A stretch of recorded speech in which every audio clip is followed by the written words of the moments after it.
This is the newsroom.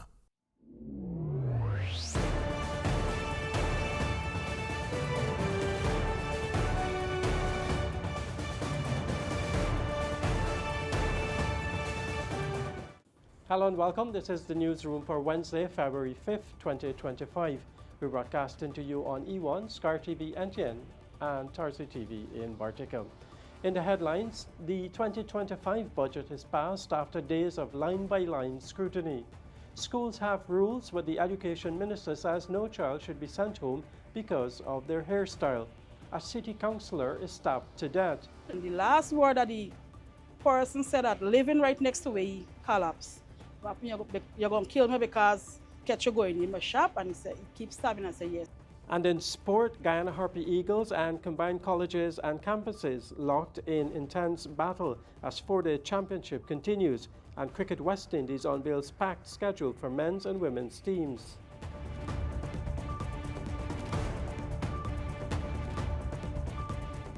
With the news, I'm Neil Marks. We're glad you could join us. And I'm Vashani Raghaber reporting from the Georgetown Conference Centre at Lillian now, Georgetown, where the scrutiny of the 2025 national budget has been ongoing. All Wednesday, the parliamentarians gathered for the final day of the consideration of the budget estimates.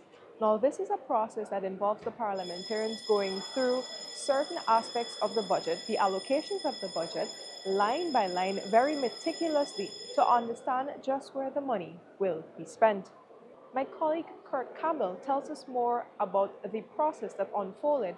Minister of Health Dr. Frank Anthony defended the health sector's budget, highlighting the tremendous strides made since the government took office. Speaking during the consideration of estimates on Wednesday, Dr. Anthony addressed questions and concerns raised by opposition MPs, including former health ministers Valda Lawrence and Karen Cummings. In the 2025 budget, $2.98 billion has been allocated for the Georgetown Public Hospital. The funds will be used to provide vital facilities, vehicles, furniture, and equipment boosting the hospital's ability to deliver top-tier health care services to the public. One of the major focuses of the 2025 budget is the continued expansion of health facilities. Among the highlights, the completion of the Pediatric and Maternity Hospital at Ogle and the commissioning of 6 regional hospitals in Lima, Dikindren, Diamond, Enmore, Bath, and Number 75 Village. There's also a significant push to expand training and capacity, with $852 million earmarked for new training complexes in Sadi and New Amsterdam, as well as the construction of dormitories for health sciences students. We previously have not been giving influenza vaccinations in Guyana, but this year we would start by also giving influenza vaccination, and we would give them first to the healthcare workers and to older people in our population. So there are lots of new things that we're doing with our laboratories. In addition to infrastructure and training, the 2025 budget includes a $28 billion allocation for drugs and medical supplies. This investment will ensure that essential medicines and equipment are readily available, particularly in remote regions of the country. The government also plans to increase the number of vaccination storage units and introduce new outreach methods, such as vaccination boats, to reach communities in the hinterland. Right now, our system, I would say we're quite prepared to be able to respond to any outbreaks or any epidemics. We have, over the last couple of years, made substantial investments in our laboratories. In the public sector, we have close to 24 laboratories, and we have equipped most of them to be able not just to do rapid tests, but to be able to do PCRs and so forth. Another key area of focus is human resources. The government has expanded training programs with over 2,000 healthcare professionals already graduated and an additional 3,761 currently in training. In 2025, the Ministry of Health aims to train another 3,290 professionals to meet the growing demand for healthcare services across the country. Dr. Anthony also highlighted the government's commitment to preventative health care, with over 90,000 individuals screened for chronic diseases in 2024 alone. In 2025, that number is expected to rise to 100,000. Mental health services also received attention in the 2025 budget. The government is expanding mental health care across the country, including an 18-bed ward at the Georgetown Public Hospital and the conversion of the New Amsterdam Hospital into a mental health facility. These steps are part of a broader effort to improve mental health care and address the challenges posed by conditions like suicide, depression, and other mental illness. For the newsroom, Kurt Campbell.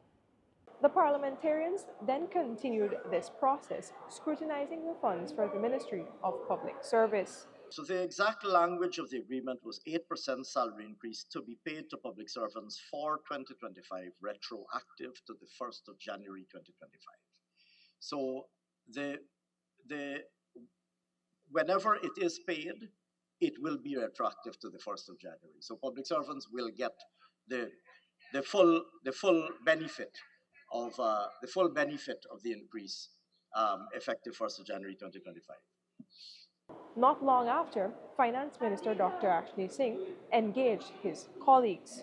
A number of the provisions of those multi-year agreements have already been implemented. I should say some of the provisions have already been implemented. Others will be implemented during the course of this year. Those that have already been implemented have been budgeted under the respective agencies. Those that are yet to be implemented would have been provided for under 6141. So the short answer, Mr. Chairman, would be that this allocation will meet all of the obligations that are associated with the multi-year agreements that we've concluded with the unions representing employees in the the central government. Following the consideration of the estimates, the National Assembly has to decide whether or not it will approve the national budget. The mammoth budget contains key sectoral allocations from agriculture to healthcare and education. For example, $104.6 billion is for the agricultural sector. $143.2 billion will be spent on advancing the healthcare sector, while $175 billion will be for the education sector. A mega $209.3 billion is for the construction, expansion, and development of roads and bridges all across the country. Now, included in the budget are budgetary measures. These measures include cash grants that will allow funds to be directly disbursed to citizens and tax reforms that will help citizens get more money in their pockets. It is expected that the government, with its majority in Parliament, will get this massive spending plan approved sometime Wednesday night. Reporting for the newsroom from the Ortichon Conference Center at Lilienthal, Georgetown, I am Vishani Raghavir. When the newsroom returns, the Education Minister says no child should be sent home because of their hairstyle.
Welcome back. This is the newsroom. Following a recent post on social media about a schoolgirl who was sent home from the Yarrowcabra Secondary School because of her hairstyle, Minister of Education Priya Manikchan has reaffirmed that while schools in Guyana have rules regarding uniforms and attire, no child is to be sent home for their hairstyle. 2 years ago, following discussions on outdated hairstyle rules in schools, the Ministry of Education issued a memorandum stating that students must not be sent home over perceived hairstyle breaches. Head teachers were reminded that their main priority is to ensure students are in the school and are being taught. The memorandum also warned that if a student is deemed to have an inappropriate hairstyle, the school must invite his or her parent for a discussion. But on Tuesday, a student at the Yarrowcabra Secondary School was sent home for her hairstyle, prompting Minister of Education Priya Manikchan to remind schools about the memorandum. Manikchan spoke with the newsroom via telephone interview on Wednesday. Nobody is to be sent home because of a hairstyle. Their parents can be asked to come in, have a discussion on it, but nobody is to be sent home. And we were very, very clear on that. That circular has not changed. Further addressing the issue, Minister Manikchan said that while schools have their own rules, the primary concern should be the education for the children. At the same time, we ask parents to be conscious of what the school's rules are, because, you know, schools have to have rules. We haven't gone to the place yet where we say, and the country has not asked us to go there, where we say you can wear jeans and t-shirts and short pants to school, and we're not the place where we say you can have, you know, do whatever you feel. Like, schools have rules in Guyana, they have uniforms, and they have rules surrounding different forms of attire. But we're saying that because of the learning loss and because we do not believe it is in the interest of the children, that any breach of those rules should not see us sending children home. In September 2023, Minister Manikchan made it clear that any person who sends home a child because of their hairstyle will face disciplinary action. Reporting for the newsroom, I am Isanella Patwo. Kyle Anthony Solomon, a Georgetown councillor, was fatally stabbed during a confrontation at Durban Backlands, Georgetown on Wednesday morning, and investigators are pursuing a 16-year-old school dropout who's the main suspect in the case. I'm standing here in front of a shop in Durban Backlands, Georgetown, belonging to Kyle Anthony, City Councillor of Constituency 9. Solomon was stabbed to death on Wednesday morning after he attempted to go after a teenager who tried to break into his shop. Reports revealed that Solomon came out of his house and he noticed that the teenager was trying to get into his shop. So he ran after the teenager and eventually caught up with him. But after doing so, a fight ensued between Solomon and the teenager, during which the teenager allegedly whipped out a knife and stabbed Solomon several times about his body. The teenager then fled the scene on foot. The newsroom on Wednesday visited the scene where we spoke to persons who are known to Solomon. Well, last week Thursday, me and my daughter coming out 5 o'clock to go to work. And my daughter said, Mommy, look at the break. I said, oh God. And I pick up my phone and I call Kyle and tell him shop break. He said, anything missing? I said, Kyle, I can't know if anything missing in the shop. All I could do is call and tell that the shop break. Well, this morning, my cousin called me home and asked, turn and tell me, you sit down? So I said, yes, what happened? She said, you sure you sit down? I said, yes. She said, what happened? She said, man, somebody go for break Kyle's shop. And Kyle run by him and the person stab up Kyle and kill him.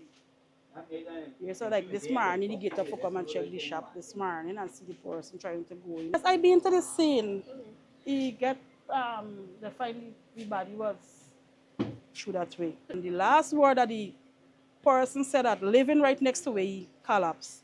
So that the word was, you're going to kill me because I catch you going in my shop, and he keeps stabbing. I say yes. Solomon, who was stabbed about 5 times to his body, collapsed to the ground. He was subsequently pronounced dead. Police are on the hunt for the 16-year-old teenager who is said to be a school dropout from Durban Backlands. Nobody perfect, but Kyle was good in his own way, right?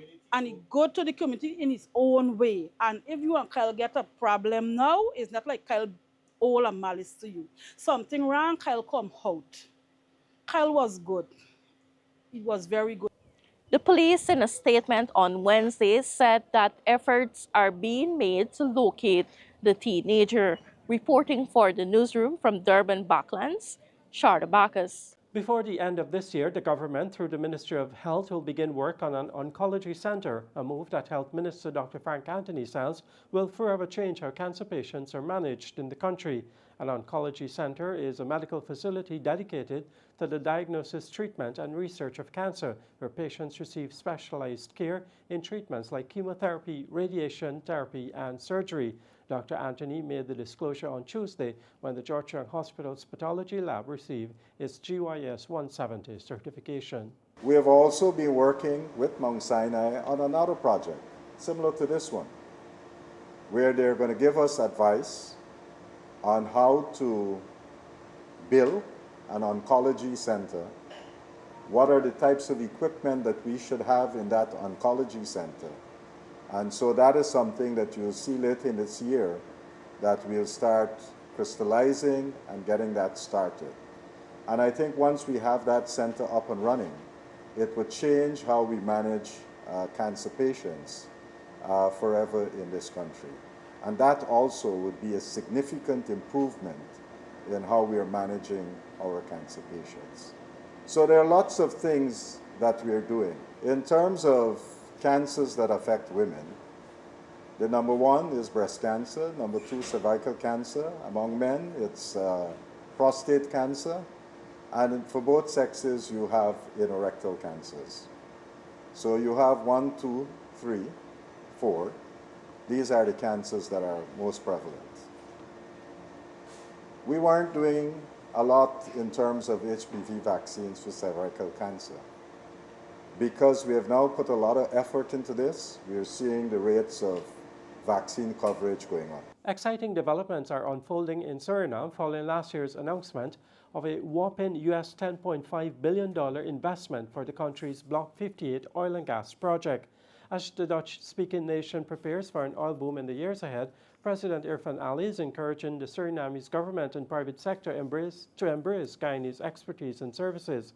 In a message to the International Business Conference ongoing in Suriname, Dr. Ali emphasized that Guyana has undergone tremendous developments over the past few years owing to developments in the burgeoning oil and gas sector, and as such, the country is a good partner. We in Guyana have already garnered tremendous experience. We have built infrastructure, we have built training institute and programs, and we have been able to develop good experience in offshore exploration and the support services. Feel free to work with the Guyana private sector in coordinating and building partnership to meet the future requirement of Suriname. Start planning for these services today. Build the partnerships, invest in infrastructure, and train your people so that when the oil flows increase substantially, Suriname is not only ready to receive it, but ready to grow sustainably from it. When the newsroom returns, we take a look at St. Cuthbert's Mission's development plan.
This is the newsroom. In revising the Local Content Act, the Local Content Secretariat has said it wants to ensure that local businesses participate fully and benefit from procurement opportunities.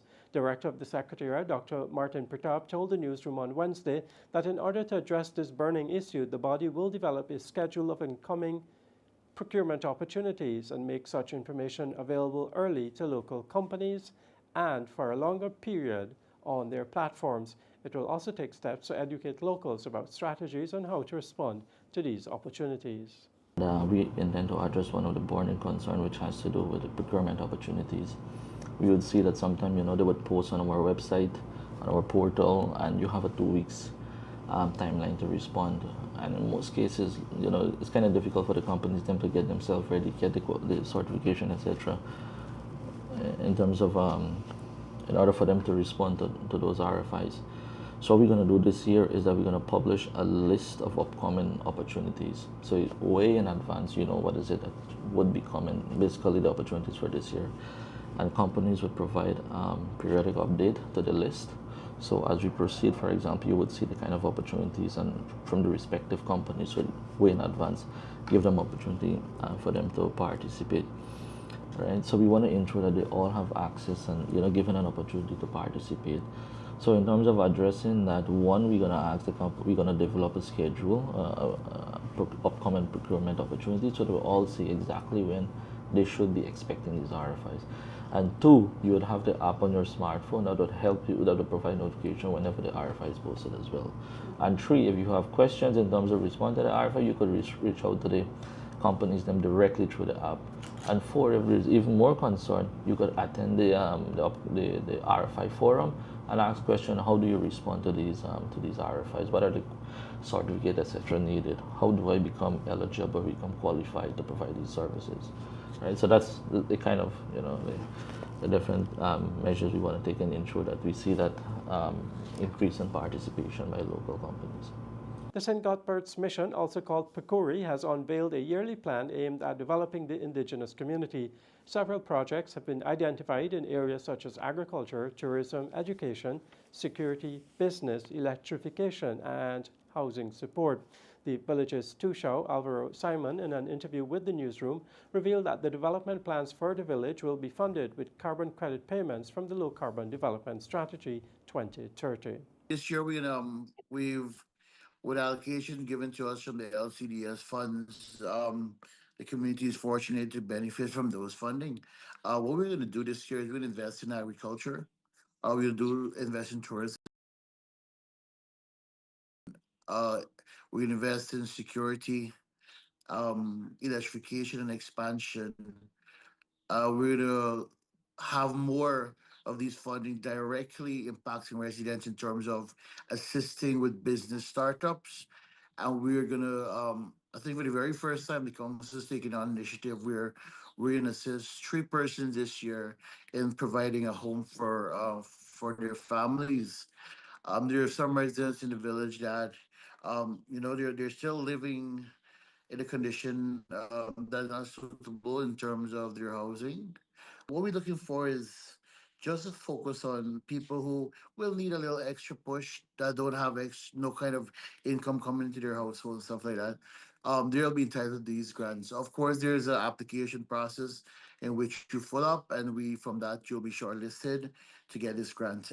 This grant obviously will be your project will be monitored to ensure that, all right, if you see you're going to do something with it, then we want to make sure that you do that. So we'll have the LCDS committee monitor and to evaluate and to ensure that, listen, what you said you're going to do is what you're exactly doing with the funding.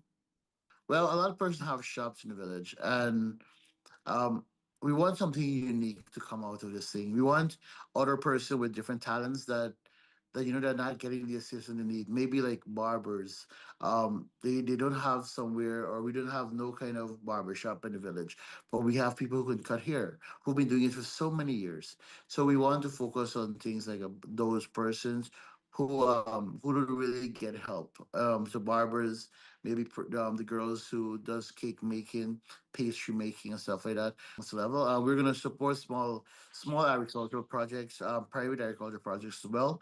But we want to focus mostly this year on a large scale agriculture project that will be governed and run by the village council. So we're actually starting with 10 acres of land this year. We'll be planting cassava, and we have a brand new cassava mill that will be up and running within, let's say, 3 4 weeks time. So we're going the cassava direction, and we're doing pineapple. We're starting with 10 acres for now. Everybody knows us in Gabor, so we're known for our Arawak language. It's who we are as Lukano. We speak the Arawak language, but for years it's been dying. And I've noticed that when we have open session, we've tried this before. When we have open sessions in terms of we have the funding available, but we encourage persons to come to these sessions maybe on the weekends. I realized that, you know what, maybe after a week or two, maybe 2 3 weeks after, the attendance rate goes down because person lose interest and what's not. What we want to do this year is that we're going to put it into the school system. We're gonna put it like a subject. We're working with the schools on this project, where we have the person going and teach a subject in school, maybe twice a week in the primary and twice a week in the secondary, and we're gonna have these kids do it like either doing math or business or science or whatever or what's not.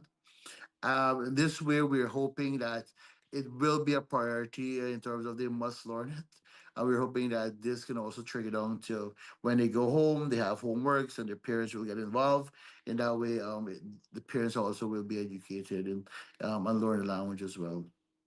Still going heavily this year on tourism, and I must say that tourism as St. Gobort's for location, it's ideal for tourism in terms of those person wanting to come and spend a day and chill out to the creek and stuff like that. This year we're gonna going to outdoor restaurants. We're gonna invest in canoes for tourist experience. Um, the traditional way of life of our Armenian people here. We're also going to be looking to upgrade our guest house to those persons who wanted to come in overnight in the village. We're going to upgrade those facilities. And also, we're going to go big this year on things like our events. We have St. Gobor's Village Day starting. It's going to be held this year on the 15th of March, right here in the village. And we're going to start investing a lot in sports.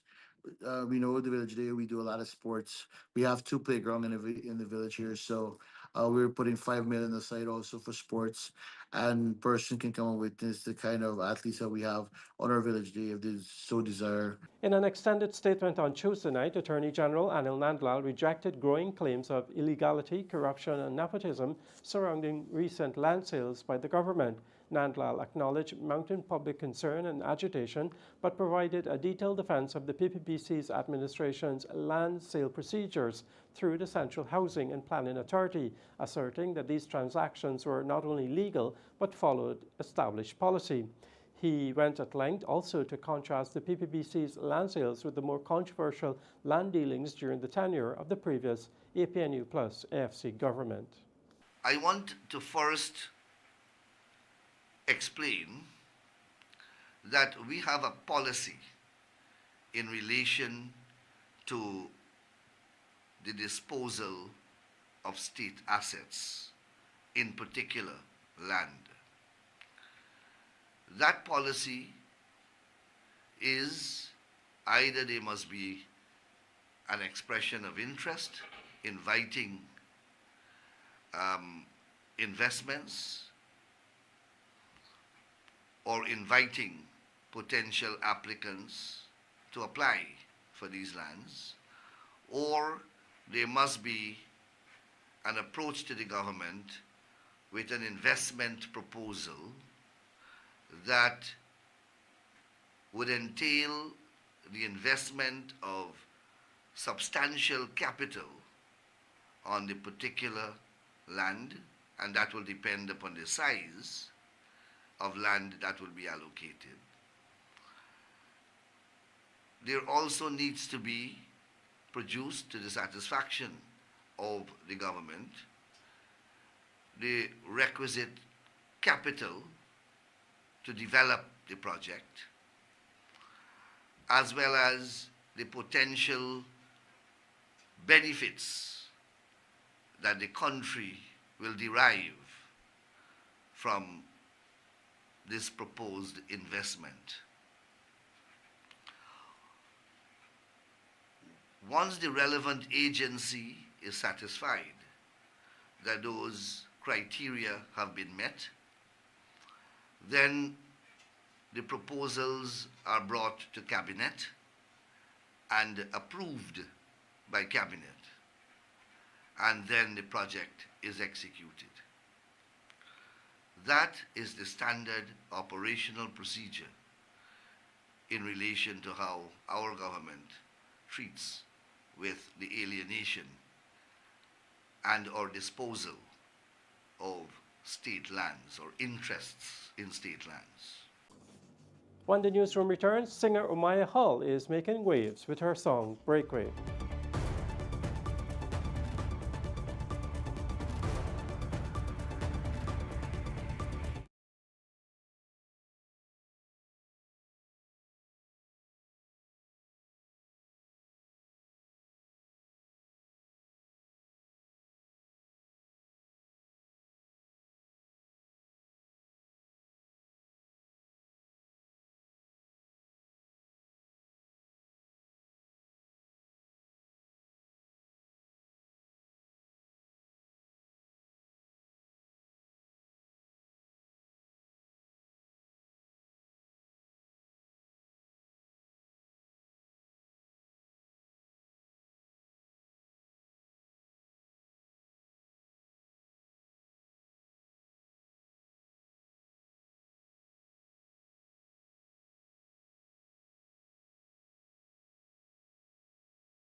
Welcome back. This is the newsroom.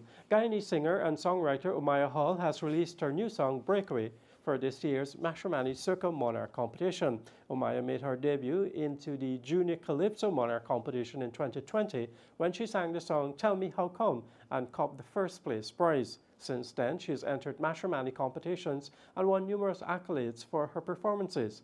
In an interview with the newsroom, she shares her past experiences in the various monarch competitions and her transition from the junior to senior category of the competition.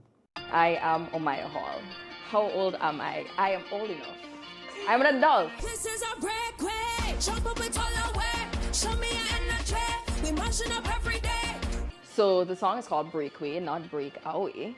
So it's Breakaway, and I did not write this song. This song was written by a talented writer by the name of Sucre and produced by Zigboy Music in Trinidad. But when I heard it, I told him like, yo, this could take over the road in Guyana, like from MASH. Like I was thinking, because I remember the government saying that this is the big year. This is, you know, we're making this the biggest Mashramani event. So I was like, so I need to come with a big song. When the first time I heard this song, I was like, this is for Guyana. This is it. I don't want anything else. This is it. I mean, I didn't win last year. And they say when you go into things, you must go in to win. But truthfully, I couldn't win with the song that I had last year. From junior to senior, singing a song called Rum, make sense. But no, the goal for last year was to make my name known, for Guyana to know Umaya, for the Caribbean to know Umaya, and I achieved a part of that goal. So I entered this year with the mindset that, yeah, we are coming for that title. I entered this year also knowing to myself and knowing to my abilities that this song is not just for Guyana. This is where we're putting Guyana to the world. This is for the Soca Monarch. I mean, I could have gone in Calypso, I would do the two. But my days are that right now. We chilling off of Calypso a little bit. I am trying to lean in more to, I don't know who came up with this name. Who gave me the title of Soca Princess of Guyana, but whoever did that, thank you. So I'm leaning more into that. I'm making this my niche. I love Soca. I love to perform Soca. So just Soca all year round. When are there no challenges? Like that's the thing. Recording, because I was back and forth with Guyana and Trinidad. Recording was a thing for me. And this is not an easy song. So I was in the studio till 4 a.m. at one point trying to get, especially pressure. But nevertheless, we succeeded at 3:35 a.m. It was honestly, nothing good comes without challenges. They had many more challenges, but that's life. We still pushing, we still go in. And I'm really happy with the outcome. I'm happy with what's to come. And like you said, we're on our video shoot right now, so production. Reveling on the road. You want to party, you want to have fun, you want to have a time. This is not a song for you to just sit down. This is a song where you just need to break free, let go, have fun. And that is what I want people to take away. Love the stress from home, from work, from cheering. No, we outside. It is the most cliche answer, but it is the truth. To be your absolute best self. You can't be anybody else in this industry, and when you try to mimic somebody else, it does not come off as authentic. It does not come off as you, and people don't gravitate to you, they gravitate to the idea of you. So the best and most cliche thing is to be you. I am Umaya Ali Hall, and I refuse to be anybody else. When the newsroom returns, the financial weather and bridge reports along with sport with Avinash Ramzan. I'm Neil Marks. Take care.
Welcome back to Newsroom. Now for a look at what's happening in sport. We're starting off with some cricket news. Round 2 of the West Indies 4-day championship commenced on Wednesday with defending champions and points leaders Guyana Harpy Eagles up against the combined campuses and colleges at the National Stadium Providence.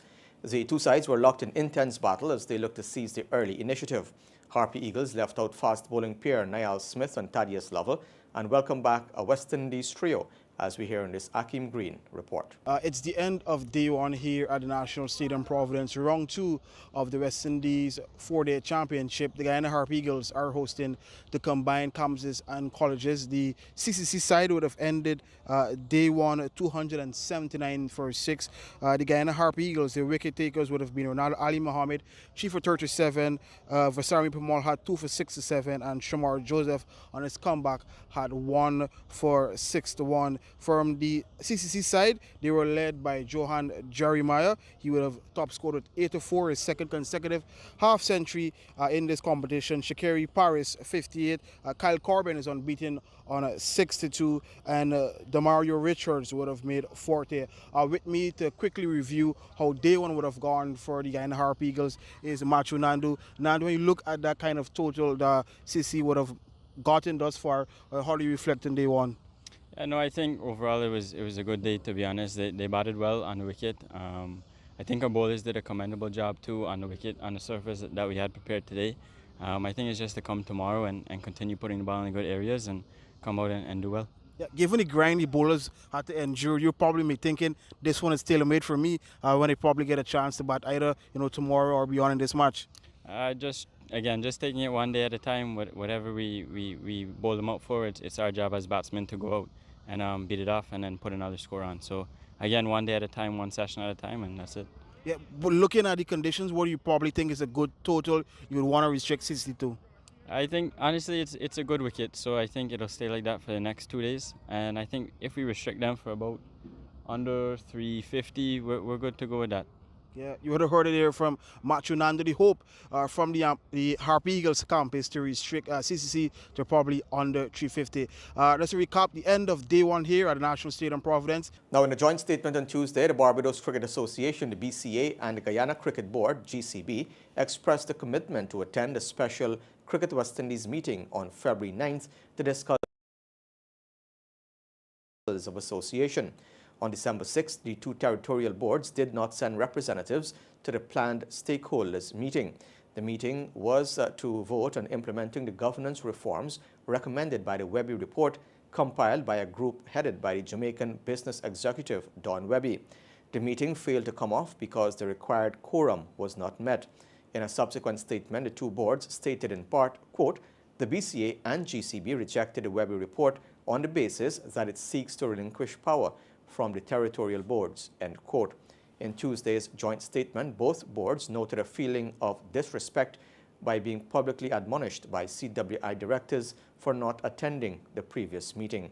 Members of the BCA and the GCB also sit as directors of Cricket West Indies. Now, Cricket West Indies on Wednesday unveiled an action-packed schedule for the senior men's and women's teams from May to December 2025, featuring a mix of home and away fixtures.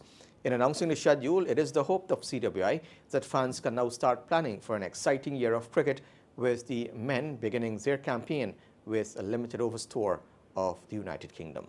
The men's team will continue its preparations for the 2027 ICC Cricket World Cup, starting with a 3-match ODI series against Ireland from May 21st to the 25th in Dublin. 4 days later, they will face England in a bid for back-to-back ODI series wins, with 3 ODIs scheduled from May 29th to June 3rd. This will be followed by 3 T20 internationals against England from June 6th to the 10th, before concluding the UK tour with 3 T20s against Ireland in Belfast from June 12th to the 15th. The men in maroon will then shift focus to Test cricket with the start of the ICC World Test Championship cycle under the new head coach Darren Sammy.